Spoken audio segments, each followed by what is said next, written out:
అందరికీ నమస్తే welcome back to our channel Srihans Dubai vlogs. అందరూ ఎలా ఉన్నారండి? ఐ హోప్ మీరు అందరూ చాలా బాగున్నారు అనుకుంటున్నాను. నా పేరు జ్యోతి. ఈ రోజు వీడియోలో నేను చెప్పబోయే ఇన్ఫర్మేషన్ చాలా మందికి యూజ్ అవుతుందండి. తప్పకుండా మీ ఫ్రెండ్స్ ఫ్యామిలీ మెంబర్స్ అందరితో షేర్ చేయండి. అంటే ఇండియా నుంచి దుబాయ్ వచ్చే వాళ్ళు ఎలాంటి లగేజ్ తెచ్చుకోవాలి, లగేజ్ లో ఏమేం లేకుండా చూసుకోవాలి, ఇంకా పర్ పర్సన్ కి ఎంత లగేజ్ అలౌ చేస్తారు, ఎక్స్ట్రా లగేజ్ కి ఎంత పే చేయాలి, తర్వాత హైదరాబాద్ ఇంటర్నేషనల్ ఎయిర్పోర్ట్ ఎలా ఉంటుంది, హైదరాబాద్ ఇంటర్నేషనల్ ఎయిర్పోర్ట్ లో ఫ్రీ లాంజ్ ఎలా యాక్సెస్ చేసుకోవాలి, చెక్ ఇన్ లగేజ్ లో ఏమేమి తీసుకెళ్లొచ్చు, హ్యాండ్ లగేజ్ లో ఏమేమి తీసుకెళ్లొచ్చు, రిస్ట్రిక్టెడ్ ఐటమ్స్ అంటే దుబాయ్ వచ్చేటప్పుడు కంపల్సరీ కొన్ని ఐటమ్స్ ఉంటాయండి, అవి ఎట్టి పరిస్థితుల్లో పట్టరా, అవి ఏంటో కూడా ఈ వీడియోలో చెప్పేస్తానండి. వీడియో ఎండ్ వరకు మిస్ అవ్వద్దు. అలానే మన ఛానల్ ఎవరైనా ఫస్ట్ టైం చూసినట్లయితే సబ్స్క్రైబ్ చేసుకోవడం మర్చిపోవద్దు. సబ్స్క్రైబ్ చేసుకున్న వెంటనే దాని పక్కనే ఉన్న బెల్ ఐకాన్ ప్రెస్ చేయండి. ప్రెస్ చేసి ఆల్ నోటిఫికేషన్స్ ట్యాప్ చేశారంటే నేను వీడియో పెట్టిన వెంటనే మీకు నోటిఫికేషన్ రూపంలో వచ్చేస్తుంది అనమాట. ఈ వీడియో మీకు నచ్చినట్లయితే వీడియోని లైక్ చేయండి. ఇంకా మీకు ఏమైనా డౌట్స్ ఉంటే కామెంట్ లో అడగండి, నేను చెప్తాను. సరే, ఇప్పుడు మన వీడియో కంటెంట్ లోకి వెళ్ళిపోదామండి. స్టార్టింగ్ లో నేను మీకు ఒక ప్లేస్ చూపించాను కదండి, పునుగులు అవి ఉన్నాయి కారప్పొడితోని. అది కాకినాడలో ఒక ఫేమస్ అనమాట ప్లేస్, సీతయ్య పునుగులు అని మా హస్బెండ్ చెప్పారు, తీసుకువెళ్ళారు ఆ రోజు. అంటే రేపు వెళ్తాం, మనకి ఈ రోజు ఈవినింగ్ అక్కడికి వెళ్ళామన్నమాట. చాలా బాగున్నాయి పునుగులు. కాకపోతే మనం పునుగులు చట్నీతో తింటాం కదా, అక్కడ కారప్పొడితో స్పెషల్ అనమాట. లాస్ట్ వీడియోలో కాకినాడ చిట్టి పెసరట్టు ఫేమస్ అని పెట్టాను కదండి, అలానే సీతయ్య పునుగులు అంటే అంత ఫేమస్ కాదు కానీ బాగుంటాయి సీతయ్య పునుగులు కూడా. నెక్స్ట్ డే మార్నింగే మా ఫ్లైట్ అనమాట. ఇంకా పొద్దుటి టెంపుల్కి అది వెళ్ళి వచ్చేసాము. వచ్చిన తర్వాత అప్పుడు నేను లగేజ్ ప్యాక్ చేశానండి. అంటే ఫ్లైట్ నైట్ అనమాట మాకు, రాజమండ్రి నుంచి flight, connected flight, Rajahmundry to Hyderabad, Hyderabad to Dubai. ఇక్కడ అత్తయ్య రొయ్యలు ఫ్రై చేస్తున్నారు కదండి, ఇది ఆయించడం అంటాం అనమాట. ఇవి ఆయించేస్తే మనకి ఒక 2 రోజులు నిలువ ఉంటాయి. మేము దుబాయ్ తెచ్చుకుందాం అని చెప్పి కొన్ని రొయ్యలు ఆయించేస్తున్నారు, కొన్ని రొయ్యలేమో అప్పుడు కూర వండేసారు నైట్ మాకు హైదరాబాద్లో తినడానికి అని చెప్పి చపాతీలోకి రొయ్యలు కర్రీ చేశారన్నమాట. ఇలా అప్పటికప్పుడు పట్టిన ఫ్రెష్ రొయ్యలు పసుపు కారం ఉప్పు వేసి ఆయించేసుకున్నాం అనుకోండి, తర్వాత ఇక్కడికి వచ్చిన తర్వాత మనకి 10 days 15 days అయినా పాడవ్వ అనమాట. మేము ఎవ్రీ టైం ఏం చేస్తామంటే అలా కేజీన్నర రొయ్యలు మొత్తం అంతా చేసి సీల్డ్ ప్యాక్ చేయించేస్తాం. అంటే ఇప్పుడు మనం పికిల్స్ అవి ప్యాకింగ్ చేయించుకుంటాం కదండి, అలా సీల్డ్ ప్యాక్ చేయించేసామనుకో ఇక్కడ తెచ్చి డీప్ ఫ్రిడ్జ్ లో పెట్టుకుంటే 10 days వరకు చాలా బాగుంటాయి. కాకపోతే నేను తెచ్చిన వెంటనే వండేసాను. ఆ సీల్డ్ ప్యాక్ ఎలా చేయించినా నెక్స్ట్ వీడియోలో చూపిస్తాను, మిస్ అవ్వకండి. నేను ఇండియా నుంచి ఏమేమి తెచ్చుకున్నానో కూడా నెక్స్ట్ వీడియోలో చూపిస్తాను. ఇప్పుడు ఆ కార్టూన్ బాక్స్ మొత్తం ఓన్లీ స్నాక్స్ ఇలాంటివే అన్నమాట. మా బట్టలు ఇవన్నీనేమో లగేజ్, మాకు సూట్ కేసులు ఉన్నాయి కదా, 3 suit cases లో లగేజ్ అంతా ప్యాక్ చేసాము. ఆ కార్టూన్ బాక్స్ లో తినే ఐటమ్స్, ఇంకా కొన్ని ఇక్కడ దొరకలేనివి అవన్నీ తెచ్చుకున్నాం అనమాట. అంటే మాకు పర్ హెడ్ 30 kgs అలౌడ్ అనమాట ఇండిగోలో. నాకు 30, మా హస్బెండ్ 30, మా బాబు గడికి 30, అలా మాకు 90 kgs వస్తాయి కదా. నేను ఎలా ప్యాక్ చేస్తానంటే పెద్ద సూట్ కేసులో 30 kgs పడుతుందండి, కానీ నేను 28 kgs ప్యాక్ చేస్తాను. అలా రెండో సూట్ కేసులో 20 kgs పడితే నేను 18 kgs, చిన్న సూట్ కేసు 10 kgs పడుతుంది కానీ 8 kgs అంటే కొంచెం తక్కువే పెట్టుకుంటాను అనమాట. అది ఎందుకో నెక్స్ట్ చెప్తాను, వినండి. కాకినాడ నుంచి రాజమండ్రి ఎయిర్పోర్ట్ కి వెళ్ళేటప్పుడు మధ్యలో ఏవో బండాలు ఏవో బాగుంటాయంటే అక్కడ ఆగి మా వాళ్ళిద్దరు తిన్నారు, అదే చూపించారండి ఇందాక. ఇది రాజమండ్రి ఎయిర్పోర్ట్ అండి. అక్కడ మనకి ఎయిర్పోర్ట్ లో క్లియర్ గా ఒక బోర్డు పెట్టి మెన్షన్ చేస్తారు ఏ ఐటమ్స్ తీసుకెళ్లకూడదు ఏరోప్లేన్ లో అని చెప్పి. అయితే చెక్ ఇన్ లో ఏం తీసుకెళ్లకూడదు, హ్యాండ్ లగేజ్ లో ఏం తీసుకెళ్లకూడదు అని కూడా క్లియర్ గా మెన్షన్ చేశారు. అయితే ఇక్కడ కొన్ని ఐటమ్స్ మొత్తం ఏ లగేజ్ లో తీసుకెళ్లకూడనివి ఉన్నాయి, కొన్ని ఐటమ్స్ ఓన్లీ చెక్ ఇన్ లో తీసుకెళ్లొచ్చు, హ్యాండ్ లగేజ్ లో తీసుకెళ్లకూడదు అనమాట. ఎలాంటివి అంటే అవి ఇప్పుడు మన పిన్నిల్ మిషన్లు అవి ఉంటాయి కదండి, అలాంటివి, షార్ప్నర్లు, చిన్న చాకులు, ఇంకానేమో నెయిల్ కట్టర్స్ ఉంటాయి కదా, నెయిల్ కట్టర్స్, ఇలాంటివి ఏమి కూడా మనం హ్యాండ్ లగేజ్ లో పెట్టుకోకూడదు. అవి మళ్ళీ మనం చెక్ ఇన్ లగేజ్ లో పెట్టేసుకోవచ్చు. అంటే మన సూట్ కేసులు కార్గోకి ఇచ్చేస్తాం కదా, అందులో పెట్టుకోవచ్చు అనమాట. ఏదైతే బ్యాగ్, మన బ్యాక్ ప్యాక్ అవి ఫ్లైట్ లోకి తీసుకెళ్తాం కదండి, దాంట్లో మాత్రం ఇలాంటివి ఏది పెట్టకూడదు. పెడితే వాళ్ళు వెంటనే అక్కడ ఆపేస్తారనమాట, మనం తీసి మొత్తం పడేస్తారు. లాస్ట్ టైం నాకు ఆ ఎక్స్పీరియన్స్ అయ్యింది, అందుకనే చెప్తున్నా. అంటే మా వాడి పౌచ్ లో నేను నెయిల్ కట్టర్ అది పెట్టాను. తర్వాత నెయిల్ కట్టర్స్, మనం పిన్స్ ఇవన్నీ పెట్టుకుంటాం కదా, హెయిర్ పిన్స్, హెయిర్ క్లిప్స్ ఇవన్నీ, అవి కూడా అలౌ చేయలేదు. అవి కూడా చెక్ ఇన్ లోనే పడేయమన్నాడు. ఈ బ్యాక్ ప్యాక్ లో అలౌ లేదు. బ్యాక్ ప్యాక్ మనకి పర్ హెడ్ 7 kgs అలౌడ్ కదా, అది వితౌట్ ల్యాప్టాప్ బ్యాగ్ అండి. అంటే మీరు ఒక ల్యాప్టాప్ బ్యాగ్ తీసుకెళ్లొచ్చు, ఒక బ్యాక్ ప్యాక్ 7 kgs తీసుకెళ్లొచ్చు, ఇంకా ఒక హ్యాండ్ బ్యాగ్ కూడా తీసుకెళ్లొచ్చు. అది ఇండిగోకి. మరి మిగతావి ఎలా ఉంటాయో నాకు ఐడియా లేదండి. ఎమిరేట్స్లో కూడా ఇలా అలౌ చేస్తాడు, అలానే ఇండిగోలో కూడా ఇలా అలౌ చేస్తాడు. కానీ కొన్ని ఫ్లైట్స్ అయితే మొత్తం కలిపే 7 ఉండాలి అని అన్నారు.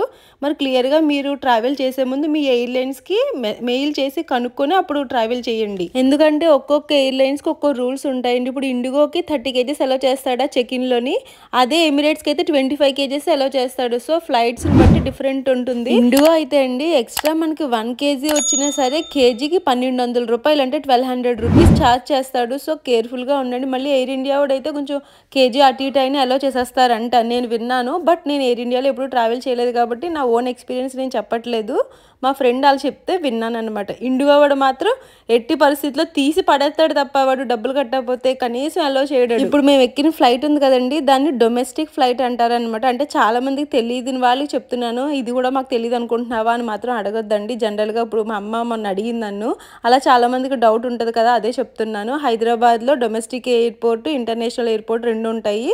డొమెస్టిక్లో దిగి మనం మళ్ళీ ఇంటర్నేషనల్ చేంజ్ అవుతామన్నమాట. ఇక్కడ బ్యాగేజ్ ర్యాప్ అని చూసారా, అక్కడ మనకి బ్యాగేజ్ ర్యాప్ చేయడానికి ఒక్కొక్క బ్యాగ్కి 600 రూపీస్, 600 రూపాయలు తీసుకుంటారంట. సో మన ఇంట్లో రోల్ తీసుకొని బ్యాగేజ్ రోల్ చేసేసుకోండి, అది బెస్ట్ ఆప్షన్. ఇంకొకటి ఏంటంటే ఇక్కడ విజిటర్స్ వస్తారు కదండి, వాళ్ళకి ఒక్కొక్కరికి విజిటర్స్కి 125 రూపీస్ ఛార్జ్ చేస్తారు టికెట్. అంటే విజిటర్స్ అంటే ఇప్పుడు మనం డ్రాప్ చేయడానికి వచ్చి అక్కడ మనం వెళ్ళే వరకు వెయిట్ చేస్తారు కదా. లాస్ట్ టైం మా హస్బెండ్ అప్పుడు ఫస్ట్ దుబాయ్ వెళ్ళినప్పుడు మేము అలానే వెయిట్ చేసాము. అప్పుడు 100 రూపీస్ పర్ హెడ్, ఇప్పుడు 125 రూపీస్ పర్ హెడ్ అనమాట.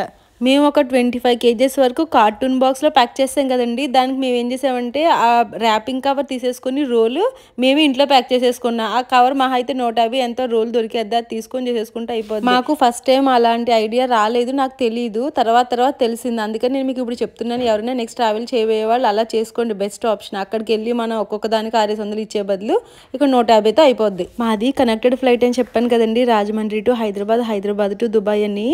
రాజమండ్రిలో నైట్ 8:30కి ఎక్కితే 10 కల్లా హైదరాబాద్లో దిగిపోయాం. కాకపోతే నెక్స్ట్ ఫ్లైట్ మాది నెక్స్ట్ డే మార్నింగ్, అంటే మార్నింగ్ 8 o'clockకి హైదరాబాద్ నుంచి దుబాయ్కి.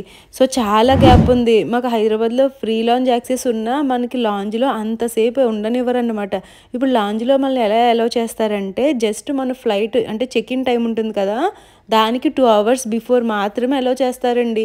అంతకు ముందు నుంచి అలౌ చెయ్యరు. నాకు ఎలా తెలిసిందంటే మేము నైట్ వెళ్ళిపోయాం కదా, 10 కల్లా హైదరాబాద్ వెళ్ళిపోయి ఈసారి లాంజ్కి వెళ్తే మన బోర్డింగ్ పాస్లు అవన్నీ చూస్తారు. బోర్డింగ్ పాస్ మాది కనెక్టెడ్ కాబట్టి ఆల్రెడీ ఉంది, అది చూపిస్తే అంతా తెలిసిపోద్ది కదా నెక్స్ట్ ఫ్లైట్ ఏ టైంకో. సో అస్సలు అలౌ చేయలేదన్నమాట. ఇంకేం చేస్తాం, అక్కడే కూర్చుని ఉన్నాం మేము. అలాగా ఒక 4-5 hours పైన అక్కడ కూర్చున్నాం. తర్వాత ఇంకా అటు ఇటు తిరిగాము, ఇంకా ఎయిర్పోర్ట్ అంతా తిరిగేసి ఇంకొంతసేపు అలా స్లీప్ వేసాం. ఇంకా చైర్స్లో కూర్చొని స్లీప్ వేసాం. అసలు లోపలికి కూడా అలౌ చేయరు, కాకపోతే మేము రిక్వెస్ట్ చేసాము. ఆ లోపలికి కూడా మనకు 4 hours బిఫోరే అలౌ చేస్తారు. ఇంకా అంతకు ముందు కూడా మనకి ఎయిర్పోర్ట్ లోపలికి అంటే ఇంటర్నేషనల్ ఎయిర్పోర్ట్ లోపలికి అలౌ చేయరన్నమాట. చెక్ ఇన్ కూడా చేయనివ్వరు. చెక్ ఇన్కి వెళ్తే వాళ్ళు డైరెక్ట్గా చెప్పేస్తారు మీ టైం ఇంకా చాలా ఉంది, ఇప్పుడు అప్పుడే చెక్ ఇన్ చేయము, మాకు సిస్టమ్లో ఇంకా షో చేయదు మీ ఫ్లైట్ అని చెప్పి. ఇక్కడ ఇంకొక విషయం చెప్పడం మర్చిపోయానండి. ఏంటి అంటే ఇప్పుడు నేను ఇండిగోలో వచ్చాను కదా డైరెక్ట్, అంటే రాజమండ్రి నుంచి హైదరాబాద్ నుంచి దుబాయ్కి డైరెక్ట్గా ఇండిగో వచ్చాను కాబట్టి నాకు 30 కేజెస్ రాజమండ్రిలో లగేజ్ ఇచ్చేస్తే డైరెక్ట్ దుబాయ్ చేసుకోవచ్చు. అలా కాకుండా మీరు డొమెస్టిక్ ఏమో ఇండిగోలో వచ్చి ఇంటర్నేషనల్ ఏ ఎమిరేట్స్ ఫ్లై దుబాయ్ వెళ్ళారనుకో, మళ్ళీ బ్యాగేజ్ మొత్తం చేంజ్ అయిపోద్ది. అప్పుడు మీకు డొమెస్టిక్ ఎయిర్లైన్స్లో 15 కేజెస్ మాత్రమే అలో చేస్తారు. మళ్ళీ ఇంటర్నేషనల్ లగేజ్ అయితే 25-30 ఉంటుంది కదా, మళ్ళీ దానికి మనం ఎక్స్ట్రా అమౌంట్ పే చేయాలి. అలా చెయ్యాలి అని చెప్పి మేము ఏం చేస్తామంటే దుబాయ్ నుంచి వచ్చేటప్పుడు ఏమో ఎమిరేట్స్ చేసుకుని దాని నుంచి ఇండిగోకి కన్వర్ట్ అవుతాం. అది ఇండియా నుంచి వెళ్ళేటప్పుడు అయితే ఇండిగో చేసుకుంటాం, డైరెక్ట్గా ఇండిగోనే చేసేసుకుంటాం. అలాగా ఒకే ఎయిర్లైన్స్ అయితే మనకి అలౌ చేస్తాడన్నమాట. మళ్ళీ మన ఎయిర్లైన్స్ చేంజ్ అయ్యామంటే ఎయిర్లైన్స్కి లగేజ్లో డిఫరెన్స్ వచ్చేస్తుంది. సో అది చూసుకొని చేసుకోండి. ఇది హైదరాబాద్ ఇంటర్నేషనల్ లాంజ్ అండి. ఇది కూడా ఎన్కామే, మీకు అంతకు ముందు వీడియోలో చూపించాను కదా ఎన్కామ్ లాంజ్, అది డొమెస్టిక్ ఎయిర్పోర్ట్లో. బ్రేక్ఫాస్ట్లు అయ్యి అసలు భలే ఉన్నాయి అక్కడ. ఇది ఇంటర్నేషనల్ లాంజ్లో అయితే ఇంకా కాంటినెంటల్ ఫుడ్ అనమాట. అంటే మన ఇండియన్ ఫుడ్ ఉంది, ఇంకా అవుట్ ఆఫ్ కంట్రీస్ ఫుడ్ ఉంది, జ్యూసులు, అసలు ఎన్ని రకాలు, అసలు చాలా రకాలు ఉన్నాయి. మనం తినలేవండి, అన్ని రకాలు ఉంటాయి. కానీ ఫుడ్ అయితే బాగుంది. ఇండియన్ ఫుడ్లో పన్నీర్ అది ఉంది, ఇంకా జ్యూస్లు, కాఫీలు, పిల్లలకైతే tetra pack type juice packets ఉంటాయి కదా, అవి ఇంకా అన్లిమిటెడ్ అనమాట. మనకి ఎన్ని కావాలంటే అన్ని తీసుకోవచ్చు. Food free, unlimited food free. అది నేను ఎలాగో యాక్సెస్ చెప్పాను కదా, ఆల్రెడీ ముందు వీడియోలో చెప్పాను, మళ్ళీ ఇక్కడ కూడా చెప్తున్నాను. కొన్ని బ్యాంక్స్ క్రెడిట్ కార్డ్స్ ఇష్యూ చేస్తాయి కదండి, ఒక్కొక్క బ్యాంక్ ఒక్కొక్కలా ఇష్యూ చేస్తుంది. అలా మాకేంటంటే ఫుడ్ లాంజ్ రెండు ఫ్రీయే. కొన్ని బ్యాంక్స్ అయితే కొంచెం ఛార్జ్ చేస్తాయి అనమాట. అది మీరు ఎలా చెక్ చేసుకోవాలంటే క్రెడిట్ కార్డు ఒక యాప్ ఉంటుంది అనమాట, మాస్టర్ పాస్ కార్డ్ అని. అది మీరు ఇన్స్టాల్ చేసుకొని మీరు అందులో మీ క్రెడిట్ కార్డ్ డీటెయిల్స్ ఇచ్చి చెక్ చేసుకోవచ్చు ఏ లాంజ్ ఫ్రీ ఉందో. మ్యాక్సిమం అన్ని ఇంటర్నేషనల్ డొమెస్టిక్ ఎయిర్పోర్ట్స్ అన్నీ కూడా కవర్ అవుతాయి. మాకైతే అన్నీ ఉన్నాయి, మరి మీకు ఉన్నాయి లేదో ఆ యాప్లో చెక్ చేసుకోండి.